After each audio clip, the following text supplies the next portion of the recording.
Bienvenue au Tarot du Chêne Blanc. Aujourd'hui, je fais un VR pour le hashtag Only10Decks de Cathy Flowers Tarot. Ce hashtag-là m'a vraiment intéressée, ça fait longtemps que je le vois passer, puis j'avais vraiment hâte de filmer une vidéo là-dessus parce qu'en fait, ça me donnait la chance de regarder toute ma collection et de décider en fait quels étaient mes 10 decks préférés, les 10 decks que je prendrais avec moi si jamais j'étais obligée pour X raison de devoir n'en choisir que 10. Donc sans plus tarder, allons-y. Le premier, c'est en fait le Gentle Tarot, la mini version. C'est pas surprenant parce que c'est en fait mon jeu préféré. Et je dis la mini version, je vais vous montrer comparé à la traditionnelle, en fait, la version régulière. Il y a quand même une bonne différence au niveau de la taille et j'adore les deux, honnêtement. Mais si j'avais à choisir, je prendrais celle-ci parce que c'est en fait celui que j'utilise lorsque je fais des tirages pour moi. Et habituellement, je fais ça les soirs avant de me coucher, des fois, la majeure partie du temps du moins. Et j'aime avoir des petites cartes avec moi. C'est vraiment plus cosy et je suis vraiment tombée en amour de cette version-là. La version mini pour moi fait en fait toute la job que 10 000 jeux pourraient faire. J'adore ce jeu-là. Il me donne toutes les informations que j'ai besoin de savoir, le réconfort. Je suis jamais déçue de ce jeu-là. Et pour moi, la version mini, c'est celle que je garderais dans ma collection si j'avais à choisir à travers tous ceux que j'ai présentement. Donc, numéro 1, le Gentle Tarot. Le deuxième jeu que je choisirais si je n'avais qu'à n'en choisir que 10, c'est le Sacred Destiny Oracle. Ce jeu-là, j'en ai parlé souvent sur ma chaîne. C'est mon jeu d'oracle préféré et j'en reçois, bon, pas toutes les semaines, mais j'en reçois souvent. J'en commande souvent des nouveaux, puis celui-là est en fait celui qui vient caser, oui, qui vient me caser, qui vient mettre un X sur toutes les cases dans ce que je recherche dans un oracle. Les images sont particulières, c'est pas ultra recherché, mais on a au niveau des mots-clés et l'association avec l'image qui fait des tirages extraordinaires. Et ce que j'aime particulièrement de ce jeu-là, c'est qu'aussitôt que j'ai envie de tirer aux cartes avec, mettons, un tarot en particulier, je sais que si je prends lui, il va fitter avec à 100 000 à l'heure. Les couleurs fit avec presque tous mes tarots. Le style, je sais pas pourquoi, se jumelle également très très bien. Et j'atteins des niveaux de lecture avec ce jeu-là que il n'y a aucun autre jeu d'oracle qui va me chercher, qui m'aide à aller chercher ça. C'est dur pour moi d'expliquer ma relation avec ce deck-là. Parce que quand je le regarde, je fais comme, ouais, ok, il est cool, mais and then what? Like, il est pas tant cool que ça. Mais c'est vraiment dans l'exécution, dans l'accompagnement qu'il m'offre à travers des tirages, le guide, mais surtout les mots-clés avec toute la symbolique que je peux retrouver dans les cartes. Donc pour moi, le Sacred Destiny Oracle ne va nulle part. Il est classé numéro 2 dans ma catégorie des 10 decks que je conserverai. Le numéro 3, c'est un tout nouveau deck que j'ai reçu. C'est une version usagée du Baroque Bohemian Scats Tarot. Et cette version-là, je l'adore. Je l'adore parce qu'il est petit. Vous n'allez pas vraiment voir les images. Puis je pense que si je fais un zoom, ça ne marchera pas tant. Ce jeu-là a été déjà aimé par quelqu'un d'autre et j'ai eu la chance de pouvoir me le procurer sur... on va le mettre de l'autre bord. Sur, pas Amazon, je vais y arriver, sur Etsy, pas Etsy non plus, troisième, eBay. Donc je me suis procuré sur eBay et je suis très très très heureuse, il était en excellente condition et ce jeu-là, oh mon Dieu, j'aime beaucoup Baba Studio, j'ai quelques decks de 2 et je compte aller m'en chercher un autre, donc la version numéro 2 de ce jeu-là va sortir cette année, en fait en pre-order cette année, et va sortir possiblement en 2025. Je me mets sur la liste, c'est clair, je campe en avant du magasin, s'il y en existe virtuel du moins, pour pouvoir me le procurer parce que ce jeu-là il est extraordinaire. J'aime les tirages qu'il donne, j'aime les messages qu'il donne, il est vraiment cute. Puis en même temps, il donne l'heure juste. J'ai vraiment pas de mots pour moi, ça a été un coup de foudre total pour ce jeu-là. Puis, il est vraiment petit. J'aimerais vraiment pouvoir avoir la version plus grande pour bien apprécier les images. Mais en même temps, je me satisfais de celle-ci. Je sais que la deuxième version ne sera pas identique à celle-là. Ça va être inspiré, mais il va y avoir beaucoup de changements au niveau des scènes et des costumes. Mais en gros, ce jeu-là fait vraiment partie de mes 10 decks préférés que je ne voudrais jamais me séparer.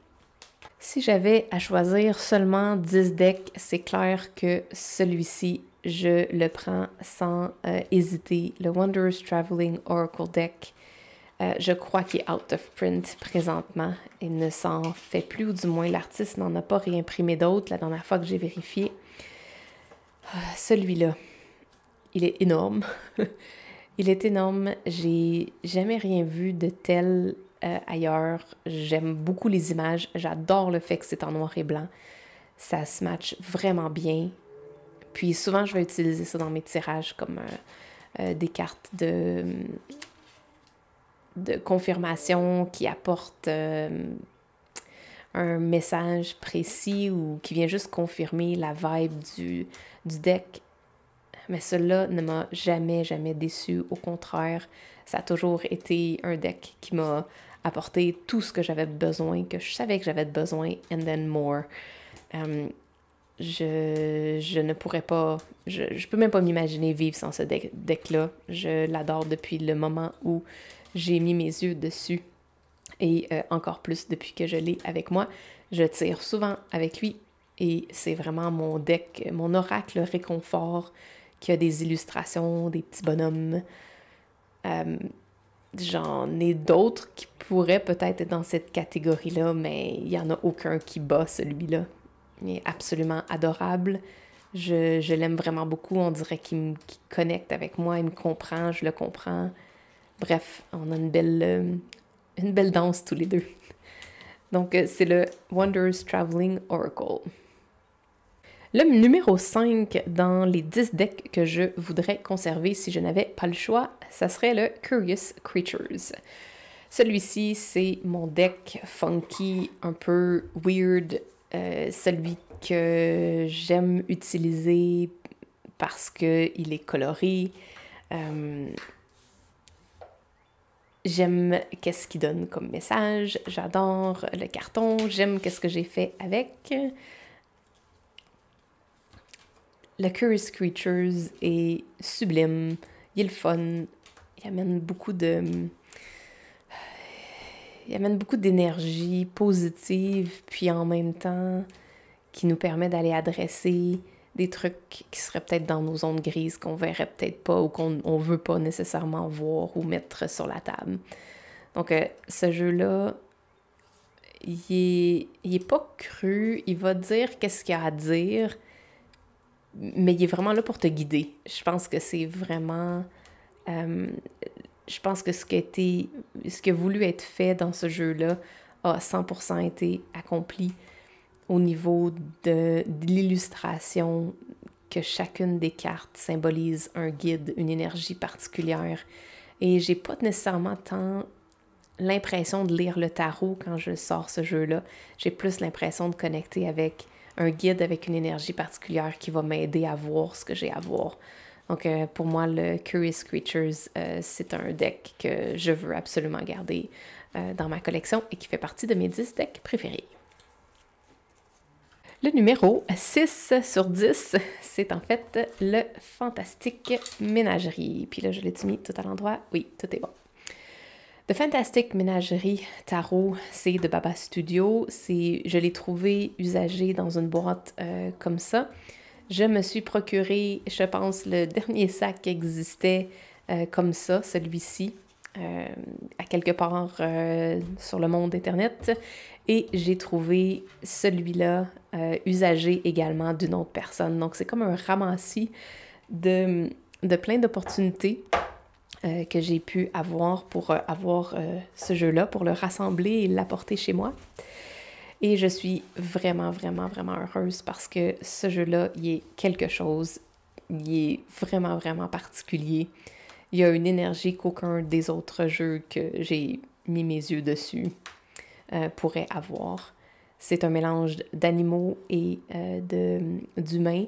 Ça me fait penser aux livres que je lisais quand j'étais petite, qui avaient des personnages similaires. Et j'aime beaucoup ce qui a été fait avec ce jeu-là. J'ai pas nécessairement beaucoup travaillé avec.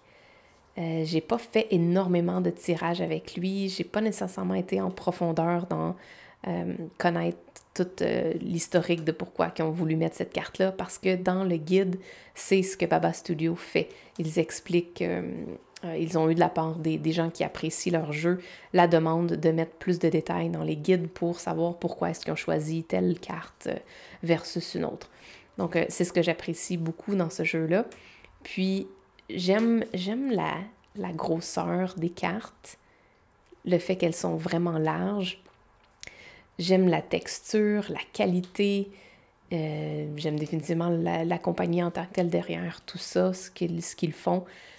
Mais ce jeu-là, pour moi, je veux jamais qu'il parte de ma collection. Je le choisis 100 000 à l'heure.